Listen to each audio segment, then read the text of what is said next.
রিজভী আহমেদ ওরফে ফরহাদ, তাকে আসামি করা হয় এবং সেও আবার এই হত্যা মামলারও আসামি।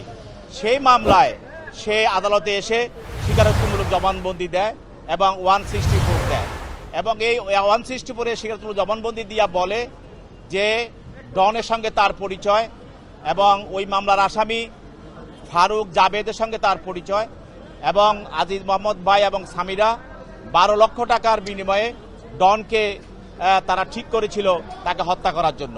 এই 12 লক্ষ টাকার চুক্তিতে ডন, ফারুক, জাবেদ সহ আরও অন্যান্য আসামি, মোট 11 জন আসামি, তারা তাকে হত্যা করার পরিকল্পনা করে এবং সেখানে যেদিন তাকে হত্যা করা হয় তার বাড়িতে সেদিন এখানে আজিজ মোহাম্মদ ভাই ছিল, উপস্থিত ছিলেন, স্বামীরাও ছিলেন, অন্যান্য আসামিরা ছিল।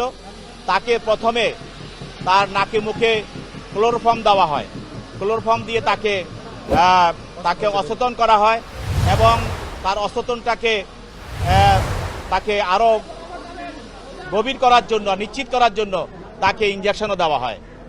তারপরে পরবর্তীতে তার মৃত্যুটাকে নিশ্চিত হওয়ার পর তাকে ফ্যানের সঙ্গে দড়ি দিয়ে ঝুলিয়ে রাখা হয় এবং এই যে তাকে ঝুলিয়ে রাখা হয়েছিল, যে দড়িটি সেখানে ব্যবহার করা হয়েছে, সেইটা ডন তার স্বীকারোক্তিমূলক জবানবন্দির মধ্যে ডন নিজে তার মাজায় বেঁধে সেখানে নিয়ে গিয়েছিল।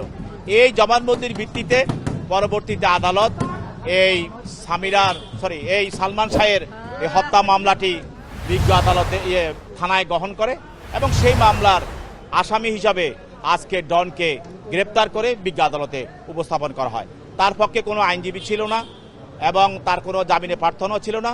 বিজ্ঞ আদালত এই তদন্তকারী কর্মকর্তার দরখাস্ত মতে এবং মামলার বিষয়বস্তু দেখে তাকে CW মূলে জেল হাজতে প্রেরণ করে।